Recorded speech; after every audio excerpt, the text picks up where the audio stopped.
Siratal ladhina an'amta alayhim. We want him to guide us to the path of the prophets, right? The righteous, the truthful, and the martyrs, right? So we understanding that this is the path that we want to be on. We want to be in that struggle, right? We want to delve.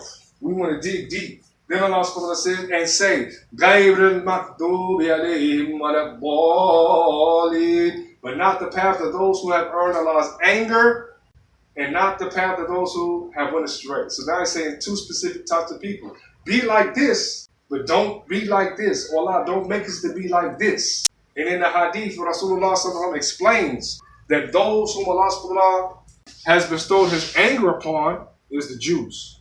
And those whom Allah subhanahu wa ta'ala says that those who have went astray, these are the Christians.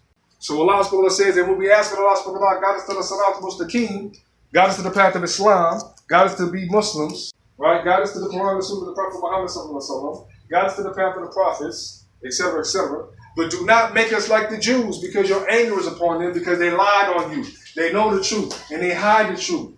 Allah subhanahu wa ta'ala said the la'ana, the curse of Allah, is on the Jews by the tongue of Dawood alayhi salam and Isa alayhi salam. His curse is upon them for the lies, for the things that they do, for the knowledge that they have. They know that Rasulullah sallallahu alaihi wasallam, they know that the Prophet Muhammad sallallahu alaihi wasallam is the Prophet. They know this, right? But they hide it. They lie about it, right? So Allah subhanahu wa ta'ala says, do not be or do not follow the path of the Jews. Do not make us on the path of the Jews. Those who earn our anger, Allah, do not make us follow that path.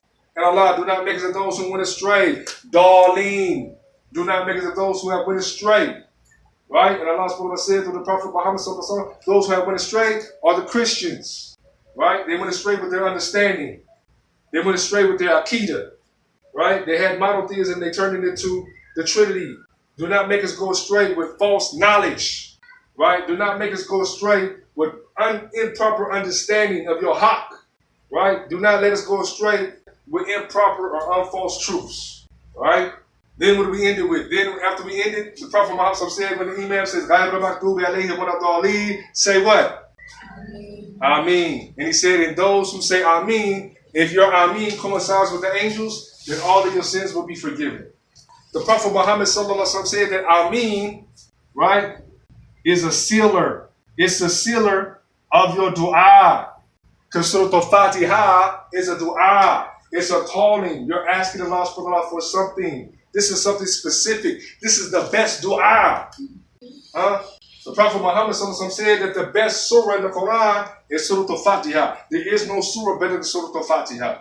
Sooratul-faatiha is the best surah and it's the best dua. Because you're asking Allah subhanahu wa ta'ala for specific things that He told you to ask for.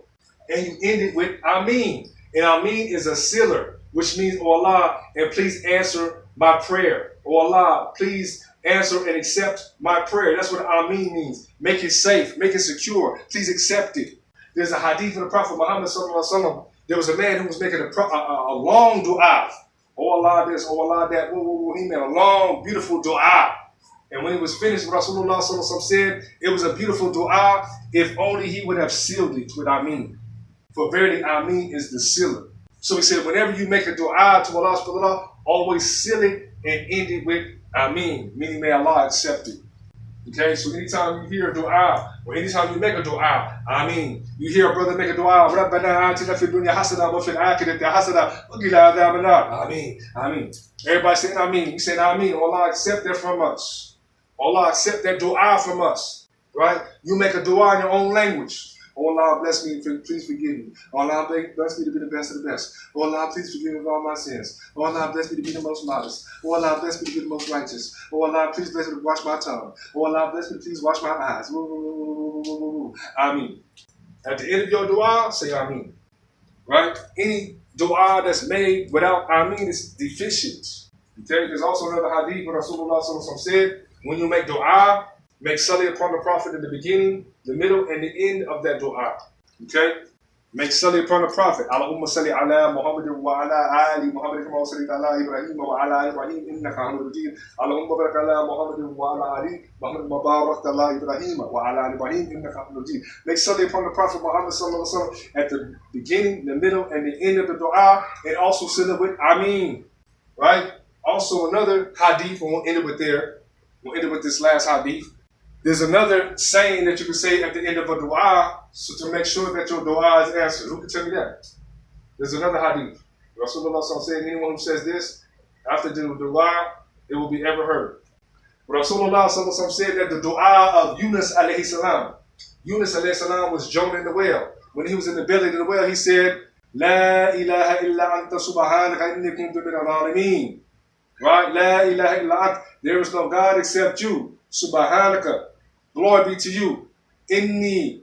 Verily I kuntu min al-zalimin. Verily I was of those who are the wrongdoers. So anyone who makes dua and ends it with La ilaha anta subhanaka inni kuntu min al-zalimin, that verily your prayer will never be unheard. It will always be answered. This is what the Prophet Muhammad said. Anyone who makes the dua of Yunus alayhi salam, his prayer will always be answered. His prayer is ever heard. Okay? So dua ended with Ameen. Dua, salli upon the Prophet. Dua of Yunus alayhi salam. La ilaha anta subhanaka inni kuntu min al-zalimin.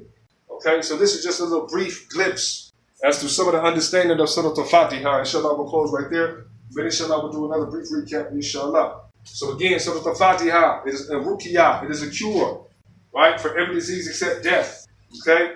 Cornelius virus, coronavirus, this virus, that virus. It's the cure for every disease except death. We believe that. Right?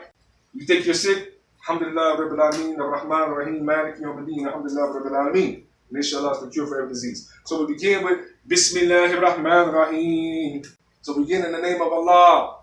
Right? The names of Allah, one of the two of the most beautiful names of Allah, Ar-Rahman, Ar-Rahim. Again, Allah bestowing His mercy or showing His mercy. Kataba ala nafsihi rahmah. Upon His nafs, He has made it incumbent upon Him and mandatory upon Him to show rahmah. We describe His rahmah. 100 parts of rahmah, 99 for Him. Alhamdulillah, Rabbil Alameen. Above the throne, my mercy is over my wrath. Alhamdulillah, rahmah. Okay, so He is Ar-Rahman Ar-Rahim, merciful to all of mankind. Ar-Rahim, merciful to the believers, to save them from the hellfire, being in there forever. Right? Alhamdulillahi Rabbil Alameen. All praise, all thanks, all appreciation is due to Allah, who is the Lord, the fashioner, the sustainer of all things that we can comprehend and think about. Anything that we can think about is Alameen.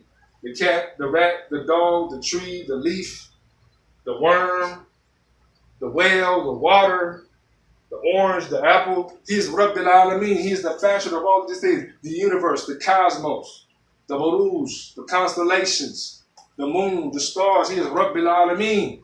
Right? Ar-Rahman Ar-Rahim. Maliki Yawm-Al-Din. Again, after saying Rabbil Alameen.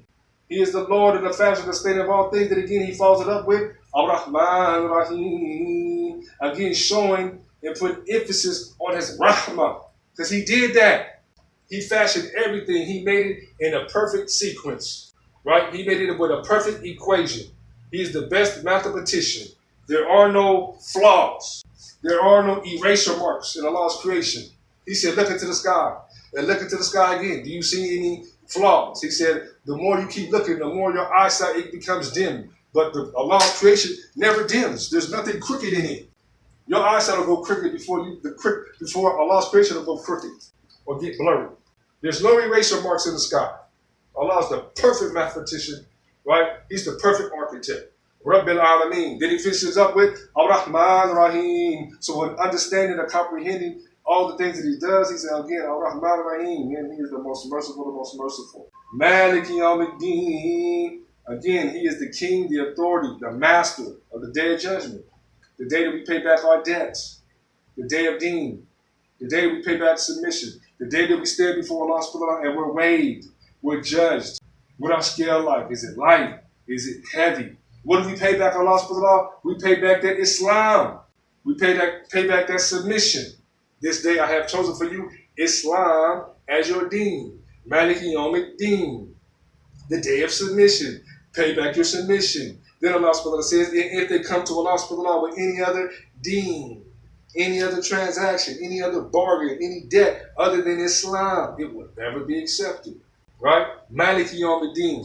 Iyyaka na'budu wa iyyaka nasta'in. Only you, Ya Allah, that we ask. Only you, Ya Allah, that we worship. Only you, Ya Allah, that we seek help and forgiveness. We single Allah out. We single Him out. Only you we worship. Only you we bow down to. Only you we fast for. Only you we humble ourselves. Only you we dhikr for. Only you while we get up early in the morning and go to the masjid. Only you while we, you know what I'm saying, we forgive people. Only you while we watch what we say. We only doing it for you. We ain't doing it for nobody else. We doing it for you. Right? Humbling ourselves. We bow down to you. And only to you do we seek help and forgiveness because you're the only one that can do it. We don't hate. We don't be jealous. We don't be envy because we understand that you're the one to give it to that person and that person. And if we envious of that person or we're jealous of that person, that means that we have a problem with Allah, astaghfirullah. إِيَّاكَ نَعْبُدُ وَإِيَّاكَ نَسْتَعِينُ and اهْدِنَا الصِّرَاطَ الْمُسْتَقِيمَ. Oh Allah, guide us to the Sirat al-Mustaqim. Guide us to the straight path.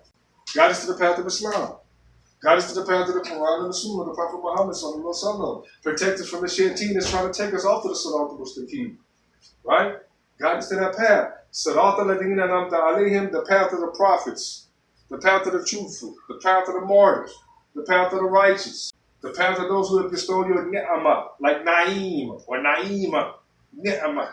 Blessed to be of those who bestow that path upon. غَيْرَ الْمَغْضُوبِ عَلَيْهِمْ وَلَا الضَّالِينَ, and not the path of those who have bestowed your anger, right, your wrath, nor those who have went astray, meaning don't make us like the Jews, don't make us like the Christians, don't make us like those who lie. Don't make us like those who hide the truth. Don't make us be like those who follow wrong information, right?